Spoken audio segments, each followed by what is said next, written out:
Hello guys, pag-usapan lang natin si Alden Richard at Ladine Lustre. Ayon kasi sa balita, tambalan Alden Richard at Ladine Lustre imposibleng mauwi sa relasyon.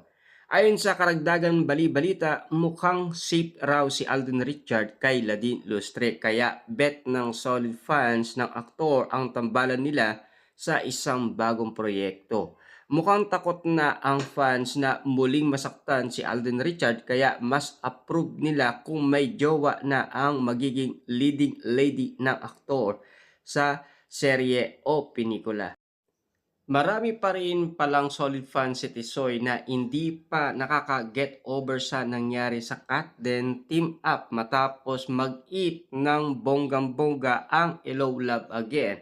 Hanggang ngayon kasi ay marami pa rin ang naniniwalang may alitan sina Alden Richard at Catherine Bernardo dahil hindi na sila nagsasama sa event katulad sa mga award night na pareho naman silang awardee dahil sa blockbuster movie nila. Anyway, safe nga raw sabihin na walang posibleng madidevelop na romance between Nadine at Alden Richard dahil aminado ang aktres na si Chris na ang gusto niyang makatuluyan. Kaya deadman na ito sa ibang guy. Baka pagkatapos nga raw ng taping ng 26 episode na ito ay magiging matalik na magkaibigan ang dalawa. Gaya ng nangyari kina Tisoy at Julia Montes. Yun lang. Pero alam niyo naman siguro, no? Matapos kasi ang kanilang movie, talagang wala nang update kina Alden Richard at Catherine Bernardo. Lalong-lalo na sa nakuha nilang award. Ang sinasabi kasi nila, sobrang busy daw ni Catherine Bernardo. Pero ang nasasabi naman ng iba, dead man na daw sila sa isa't isa.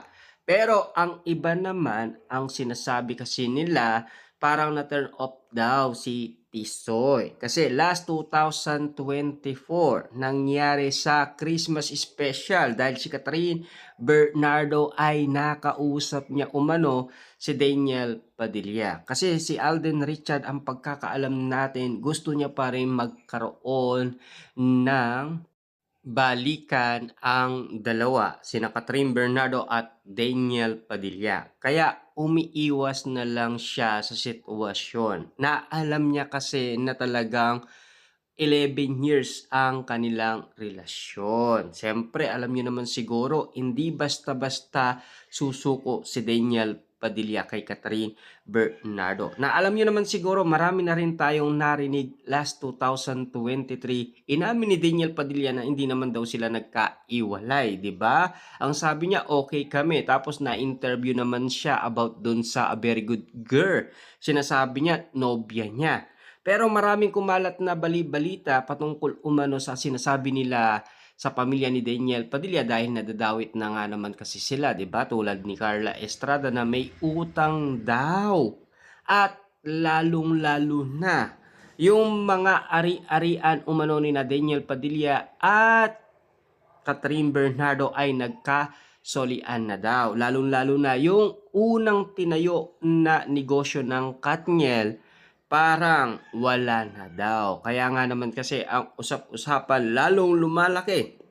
Hanggang ngayon kasi ay napapag-usapan pa rin ang iwalayan Katniel. Bagkus tapos na rin ang usapin patungkol umano kina Daniel Padilla at Catherine Bernardo dahil tahimik na sila at hindi na sila nagsasalita. Tila nakapagsalita na rin si Daniel Padilla sa kanyang ina na si Carla Estrada na iwalay na daw silang dalawa ni Catherine Bernardo. Sa nangyari naman kina Catherine Bernardo at Alden Richard na tila naging bangungot nga naman kasi sa mga Katden fans at mga netizens dahil sa kinabaliwan ang kanilang kiligan moment. Grabe nga naman kasi dahil ang daming nabaliw at hindi na makatulog ang iba at nagiintay na lamang sila ng pag-amin umano ni na Catherine Bernardo at Alden Richard kung katotohanan nga ba. Siyempre alam nyo naman siguro kanino galing yan, kay Ogie Diaz. Siyempre yung bali-balita ni Ogie Diaz kasi talagang naging bunga ito ng pulutan sa social media ng iba't ibang mga netizens. Kung bakit nga naman kasi si Alden Richard ay laging nakikita sa bahay ni Catherine Bernardo at tinuturuan pala ni Alden Richard na magmaneho si Catherine Bernardo. Kaya kapansin-pansin nga naman kasi lahat ng mga detalye natin kina Alden Richard at Catherine Bernardo ay galing mismo kina Christopher Min at Ogie Diaz. Lalong-lalo na yung mga bagong putae sa restaurant ni Alden Richard, pinapadala daw kay Tita Min Bernardo. Bagkus hanggang ngayon ay napapag-usapan pa rin sina Catherine Bernardo at Alden Richard. Siyempre magkaibigan sila. Lalong-lalo na kasi siyempre bet na bet ni Mami Min Bernardo at ang kanyang kapatid si Alden Richard. Kita nyo naman ha, yung hindi nila nagagawa noon kay Daniel Padilla, nagagawa nila kay Alden Richard dahil sa sobrang bait, dahil gentleman nga naman siya at maalaga kay Catherine Bernardo. Kitang-kita natin lahat yan kasi napatunayan naman ni Alden Richard kung papaano niya inaalagaan si Catherine Bernardo. Simula nga naman kasi nakita natin ang mga galawan Alden Richard kay Catherine Bernardo. Grabe na. Pero take note ha, hindi lang naman kasi kay Catherine Bernardo niya ginawa yon. Sa lahat ng nakalab team niya.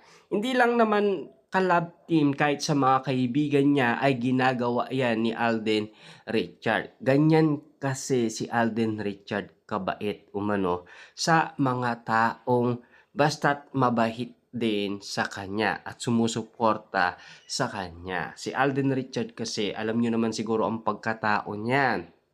Madasalin yan at malapit umano yan sa Panginoon dahil tinuruan siya ng kanyang ina. Ayon kasi sa kwento ng kanyang ama, pati na si Alden Richard. Kaya masakit para kay Alden Richard yung nangyari sa kanyang mama at lalong-lalo na sa kanyang lolo kung bakit nga naman siya tinamaan ng anxiety. Ayon kasi sa ula kay Alden Richard. Bagkus nangyari ang nangyari, wala na tayong magagawa doon kung ano man ang nangyari kina Alden Richard at Catherine Bernardo kung bakit nga naman kasi dead man na daw sila sa isa't isa pero hindi tayo naniniwala doon. May sitwasyon nangyari na hindi nating alam kung bakit. Alam nyo naman siguro may tamang kwento dyan.